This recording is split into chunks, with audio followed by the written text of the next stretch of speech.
Oromoof Sport sagalee keessanii kan isin hordofaatii jirtanii akkam jirtu. Premier Leaguein England guyyaa kaleessaas taphoota ciccimoo jedhaman keessummeessee jira.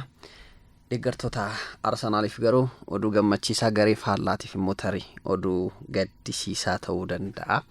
Maaliif jenne Aston Villaan dirree fi deeggartoota isaa fuulduratti injifatameera.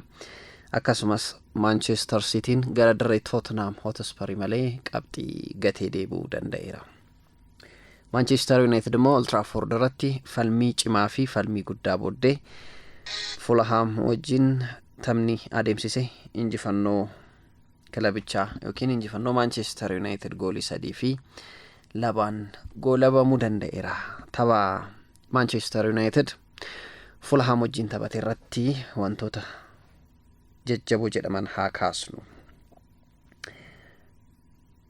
Taphichi Old Trafforditti akkuma eegaleen Manchester United daqiiqaa 45 jalqabaa caalmaa fudhateeti kan inni taphachuu jalqabe.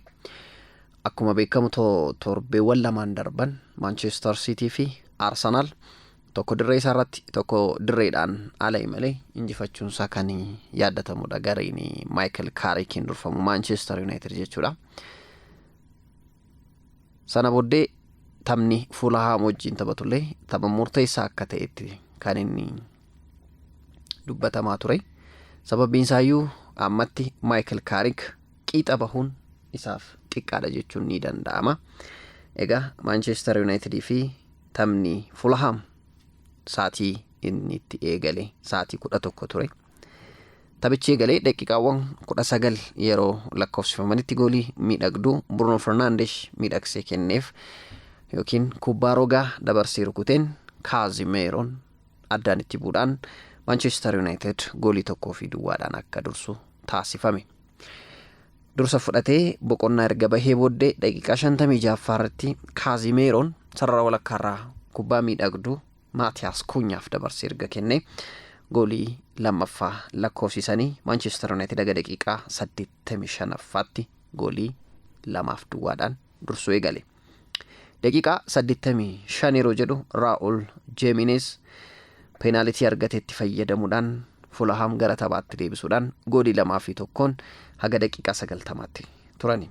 Kevin Santos daqiiqaa 91 irratti goolii lakkoofsiseen Manchester United Old Trafforditti ho'aa ture. Deebii akka qorruu fi akka laafuu taasifame. Fulham 2 Manchester United 2.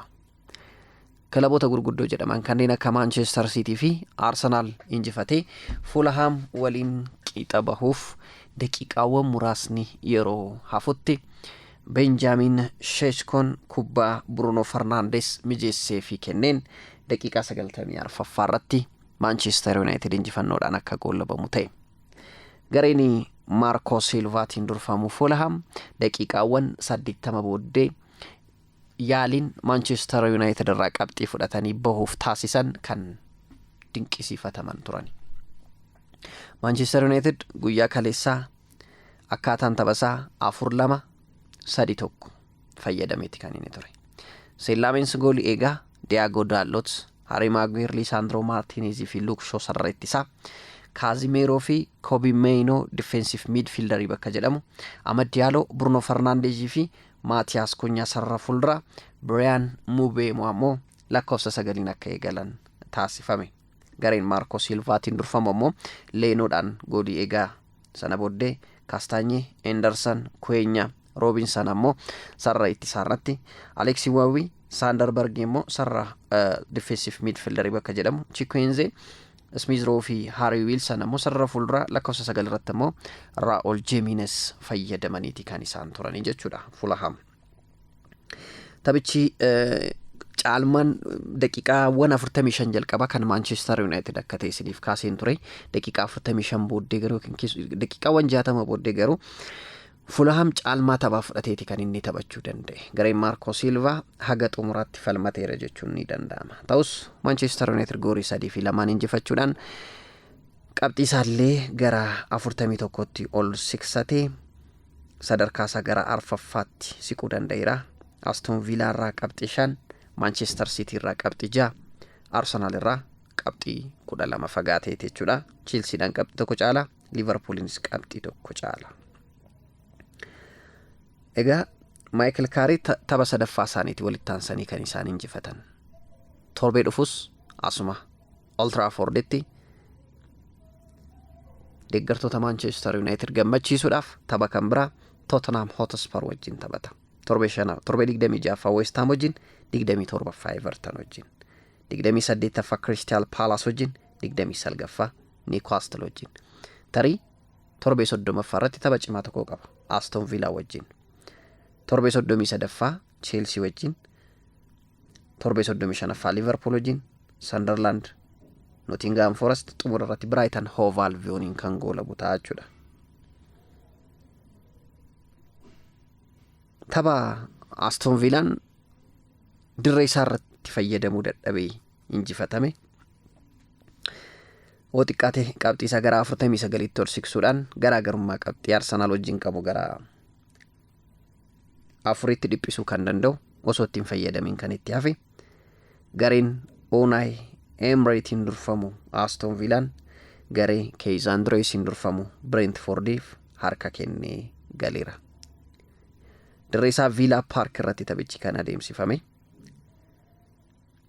Daqiiqaa 42 irratti Kevin Shad taphataan jedhamu faawolii raawwateen daqiiqaa 42 irratti kaardii diimaadhaan dirreedhaa akka ba'u taasifame. Garee Brentford keessaa jechuudha. Taphattoota 10 taphatee Brentford dirree fi deeggartoota Aston Villa fuulduratti goolii tokkoo fi duwwaadhaan injifatee deebi'eera. Outaraan immoo daqiiqaa 46 irratti boqonnaan osoo hin gahiin dura goolii injifannoo Brentford mirkaneessite kan inni galchuu danda'e. Tammy Abraham daqiiqaa 51 irratti goolii lakkoofsisus offside jedhamee taphaan ala jedhamuudhaan taphichi akka qixa hin taane taasifame. Sana booddee Aston Villaan kubbaa parsantii 72 dhibbeentaa 72 kubbaa qabatanis milkaa'uu hin dandeenye. Unai Emery'n garaagarummaa qabxii kilabicha wajjin qabu gara 4tti kan dhiphisuu qabu osoo hin dhiphisin kan itti hafedha jechuudha. Kanaafidha gareen kun akka hin injifanneef sababa kan ta'e. Taphni kan biraa taphni eeggamaa turee fi taphni cimaa torbee kanaa kan jedhame tapha Tottenham Hotspur Manchester City wajjin gaggeessedha. Tottenham Hotspur dirree fi deeggartoota isaa fuulduratti kaleessa chaalenjiiwwan hedduun isa quunnamaniiru.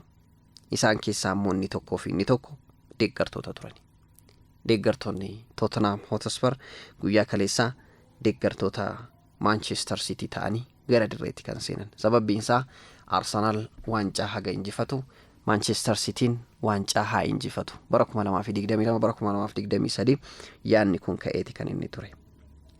Daqiiqaa 11 irratti Ryan Cherkin goolii lakkoofsiseen dursa qabsiisanii daqiiqaa 44 irratti Antonio Semenyon goolii 2-2 dursaa gara dirreedhaa boqonnaa akka ba'an taasifame. Haa ta'u malee Dominic Solanken gooliiwwan 2 daqiiqaa 53 fi daqiiqaa 70 irratti goolii lakkoofsiseen Tottenham Hotspur Manchester City irraa qabxii qoddateetii kan inni xumuruu danda'e. Kanaafidha torbeewwan itti aanan keessatti immoo taphoonni gurguddoon ni taphatamu. Tottenham gara dirree Manchester United malee Manchester United wajjin kan falmatu ni ta'a. Egaa guyyaa har'aa kanumaan haa goolamnuuti. Torbeewwan itti aanan taphoota dhufan waliin kan ilaallu ta'a. Ammas turtiin keessan waliin haa ta'u.